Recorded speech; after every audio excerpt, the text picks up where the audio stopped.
Assalamualaikum warahmatullahi wabarakatuh. Perkenalkan, nama saya Muhammad Fakhri Zulfikar dari kelas A dengan NPM 24025123027, Fakultas Ekonomi Universitas Garut, Prodi Bisnis Digital. Di sini saya akan menjelaskan tugas dari mata kuliah Bisnis Statistika. Untuk tugasnya menganalisis dengan metode analisis faktor menggunakan tools atau software SPSS dengan judul analisis faktor untuk mengidentifikasi faktor-faktor yang mempengaruhi kepuasan konsumen terhadap penjualan seri roti. Nah, terdapat 15 variabel yang terdiri 5 indikator di setiap variabelnya. Oke, setelah mengolah data, kita ke SPSS-nya. Langsung kita ke Analyze. Kita pencet ke Dimension Reduction dan klik faktor. Nah, semua ini Ctrl A, pindahkan ke variabel. Lalu deskriptif, pilih KMO dan anti-image, continue. Extraction, kita continue. Rotation-nya juga harusnya pilih Varimax dan continue atau oke. Nah, gimana caranya ngertiinnya? Yang pertama, KMO, Kaiser, Meyer, Olkin. Nilai KMO harus lebih dari 0,5. Sedangkan lihat di hasil ini, nilai KMO-nya 0,858, berarti sudah aman. Sekarang lanjut ke anti-image. Nah, jadi anti-image ini harus sama kayak KMO. Hasilnya harus lebih dari 0,5.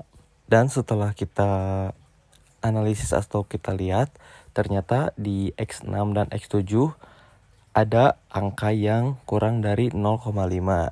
Dan angka yang lainnya lebih dari 0,5. Jadi angka yang tadi X6 dan X7 harus kita hapus dahulu.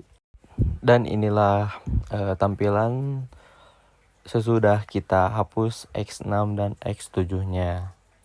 Sekarang bisa kita lihat di anti-image ini, dari X1 sampai X15 ini kelihatan begitu pas karena semuanya di atas 0,5. Berarti itu sudah memenuhi syarat atau nilai MSA-nya sudah aman. Nah, dari faktor lama tadi kan yang awalnya 15, terus dihapus jadi 2. Jadi sisanya ada 13 faktor. Dari 13 faktor ini kebentuk 2 faktor baru. Nah, kenapa ada 2? Karena di sini nilai eigennya lebih dari 1. Yang 1 7 koma, yang 2 1 koma. Jadi ngebentuk 2 faktor baru. Nah, untuk ngelihatnya bisa lihat di tabel rotate faktor matrix. Nah, di rotate faktor matrix ini ada 2 faktor ya, faktor 1 dan faktor 2. Ada juga X1 sampai X15. Jadi di tabel ini kita ngumpulin angka yang paling gede gitu ya, per faktornya.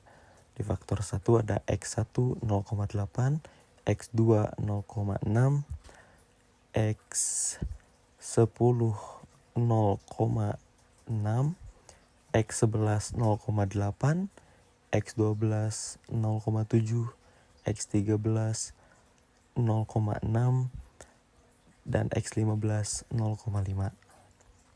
Untuk X2-nya yaitu ada di X3 0,7, X4 0,6, X5 0,3, X8 0,6, X9 0,6, X14 0,9.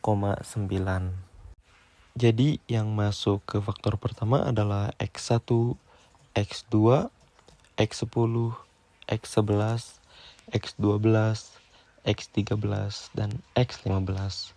Sedangkan untuk faktor yang kedua adalah X3, X4, X5, X8, X9, dan X14. Nah, jadi untuk hasil akhirnya yaitu dari 15 faktor lama dihapus 2 faktor. Yang dihapus adalah X6 dan X7. Jadi sisa 13 faktor lama.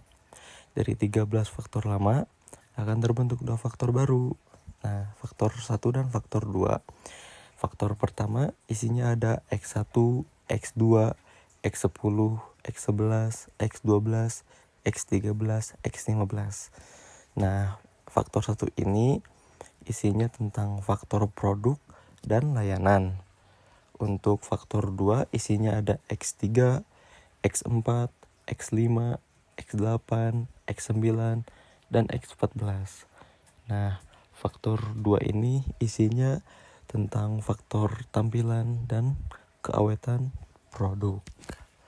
Sekian yang bisa saya jelaskan atau sampaikan. Mohon maaf apabila ada kekurangan. Assalamualaikum warahmatullahi wabarakatuh.